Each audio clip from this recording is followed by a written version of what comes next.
नमस्कार, बहुत स्वागत है आपका। आप देख रहे हैं द न्यूज, आपके साथ मैं सृष्टि। बता दें आपको कि एक तरफ मुंबई में अंबानी परिवार के घर में शादी रचाई गई है और उसी तरफ अगर बात करें इंडिया ब्लॉक के नेताओं की तो वहां जाकर भी राजनीति करते दिखाई दिए हैं। अब ममता बनर्जी उसी बहाने से मुंबई पहुंची थी। वहां ऑब्वियस सी बात है इंडिया ब्लॉक के नेताओं से वो मिलेंगी। उद्धव ठाकरे से ममता बनर्जी मिली, उनके बाद उनके तेवर तलखियां बिल्कुल अलग दिखाई दी हैं।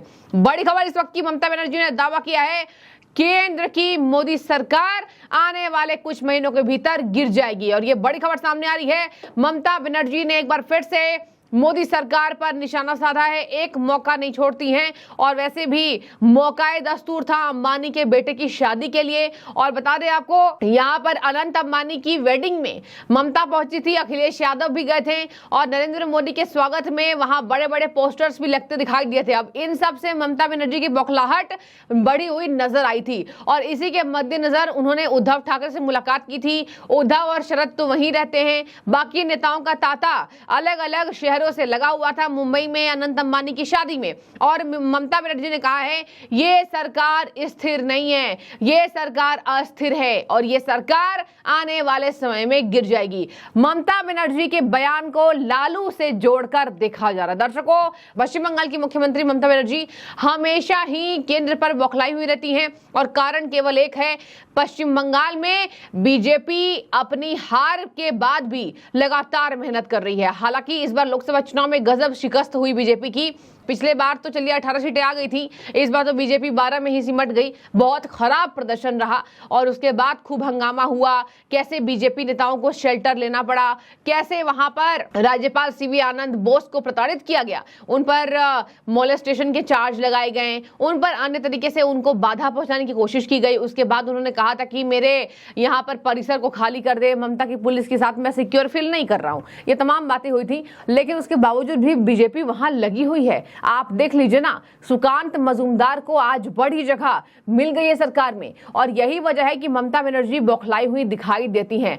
शुवेंदु अधिकारी ने पूरा मोर्चा ही संभाल रखा है पश्चिम बंगाल का और अग्निमित्रा पॉल जैसे नेता वहां पर और बीजेपी का वर्चस्व बढ़ाने में दिन रात मेहनत कर रहे हैं। ये सब बातें ममता को रास नहीं आती है। आप देख लीजिए, ममता के इलाके को क्यों मिनी पाकिस्तान कहा जाता है, आखिर क्यों पश्चिम बंगाल में घुसपैठियों के वोट के कारण ममता बनर्जी हमेशा ही रानी बनती दिखाई दे रही हैं, वहां आखिर हिंदू क्यों प्रताड़ित हो रहे हैं, तमाम सवाल हैं। और ममता के बारे में कहा गया लोकतंत्र की धब्बे को वो ना याद करे। देखिए दर्शकों, कल उन्होंने क्या बयान दिया है। ममता बनर्जी ने कल बयान दिया है कि पीएम मोदी का 10 साल आपातकाल जैसा। अब कल क्या हुआ, कल केंद्र सरकार ने ये अधिसूचना जारी की और इसके लिए उन्होंने लिखित यहाँ पत्र में दिया है साफ तौर पर कि 25 जून को संविधान हत्या दिवस के रूप में मनाया जाएगा। आपने देखा होगा कि इस चुनाव में इतना ज्यादा संविधान को लाया गया। राहुल गांधी हर बात संविधान के बुक को उठाकर देखते हैं और पूरे कांग्रेस पार्टी, थोड़ी सीटें आ गई हैं उसके बाद से संविधान को हमेशा कहा जा रहा है कि यूज कर रहे हैं और as a toolkit use कर रहे हैं संविधान को और उन्हें कोई सम्मान नहीं है, केवल और केवल वोट पाने के लिए राजनीति हो रही है। संविधान का गला तब घोटा गया था जब नेताओं को और पत्रकारों को बंद किया गया इमरजेंसी के दौरान और यही वजह है कि केंद्र सरकार लगातार इमरजेंसी पर मुखर रहती थी, लेकिन केंद्र सरकार बीच में इमरजेंसी को नहीं ला रही थी। लेकिन जैसे ही राहुल गांधी ने शुरू किया है इस पूरे लोकसभा चुनाव में बीजेपी को दंड पड़ा, बीजेपी को इतना दंड पड़ा कि उत्तर प्रदेश में सीधे आधी सीटें हो गई और यही वजह है कि अब बीजेपी भी उसका पलटवार करना चाह रही है और आपातकाल को हमेशा याद करना चाह रही है। आपातकाल को घोषित किया गया है संविधान काले दिवस के रूप में 25 जून को हर साल मनाया जाएगा और इसी से बौखलाहट में ममता कह रही हैं पीएम मोदी क्या आपातकाल की बात करते हैं। हालांकि मैं आपातकाल का समर्थन नहीं करती हूं, लेकिन आपने आपातकाल के बारे में तो एक शब्द नहीं बोला कि हाँ बहुत गलत किया था इंदिरा गांधी ने और ऐसा राहुल गांधी ना करे, आपने एक बार भी नहीं बोला। लेकिन हाँ, आपने ये जरूर बोला कि पीएम मोदी का 10 साल का कार्यकाल आपातकाल जैसा है। हमेशा ही पीएम मोदी को घेरने की नई नई साजिश। और बता दें आपको, इंडिया ब्लॉक की बैठक भी हुई है। हालांकि अनंत अंबानी की शादी एक बहाना बना और यहाँ महाराष्ट्र विधान परिषद चुनाव की बात करें तो बीजेपी ने शानदार प्रदर्शन किया है और इंडिया ब्लॉक का दबदबा वहां पर बिल्कुल भी नहीं रहा। महाराष्ट्र विधान परिषद चुनाव में कांग्रेस के विधायकों पर क्रॉस वोटिंग का शक भी हुआ, जहां पर कुल 11 सीटों में से एनडीए ने 9 पर जीत दर्ज की है और जिसमें भाजपा ने 5, शिवसेना, शिंदे ग्रुप और राकांपा, अजित पवार ने 2-2 सीटों पर जीत दर्ज की है। ऐसी अटकलें तेज हो गई थी कि कांग्रेस के 6-7 विधायकों ने क्रॉस वोटिंग की थी। तो देखिए ये महाराष्ट्र की बात है, लेकिन हालांकि उद्धव ठाकरे भी बहुत ज्यादा मजबूत नजर आ रहे हैं।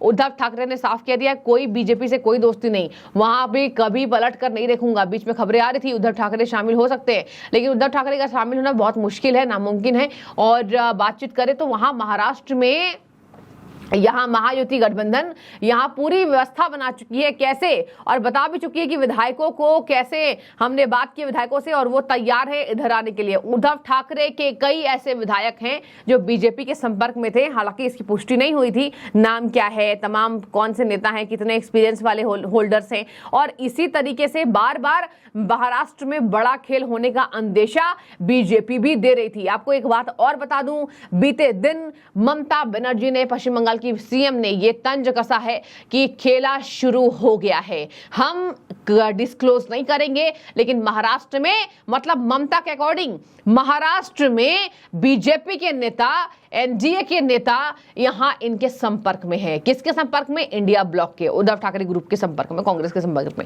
हालांकि ये बातें अभी सामने नहीं आई है कौन किसके संपर्क में है। अब बीजेपी भी दावा कर रही है, दावे तो सभी पार्टियां करती हैं। अब देखने वाली बात होगी महाराष्ट्र में होता क्या है। बता दें आपको, महाराष्ट्र में कुछ ही महीनों में विधानसभा चुनाव होने वाले हैं और तमाम जगहों पर, और उत्तर प्रदेश में तो खैर टाइम है, लेकिन सबसे ज्यादा बीजेपी मेहनत करेगी उत्तर प्रदेश में। अब तेलंगाना में वर्चस्व बढ़ा, उड़ीसा में वर्चस्व बढ़ा, लेकिन ममता बनर्जी का यही एक रट है कि आने वाले समय में सरकार गिर जाएगी। अब देखने वाली बात होगी कि अंबानी की शादी में पहुंची ममता बनर्जी को ऐसी क्या घुट्टी पिलाई गई कि वो तुरंत मुखर हो गई। हालांकि उद्धव ठाकरे जितना बीजेपी पर हमला नहीं बोलते हैं, उतना तो ममता बनर्जी अकेले बोलती हैं। और देखिए, इस बार के लोकसभा चुनावों में ममता बनर्जी ने अपने आप को सुप्रीमेसी दिखाया, लेकिन सीधे कन्नी काटी, और सबसे ज्यादा किससे काटी?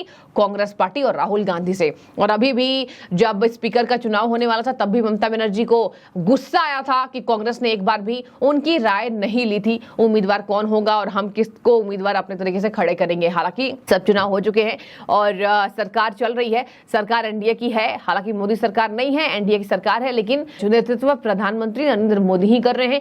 देश के तीसरे प्रधानमंत्री बने और उसके बाद से ही बौखलाहट चालू है। हालांकि इनके खुद उदित राज नेता हैं कांग्रेस के, क्या कह रहे थे?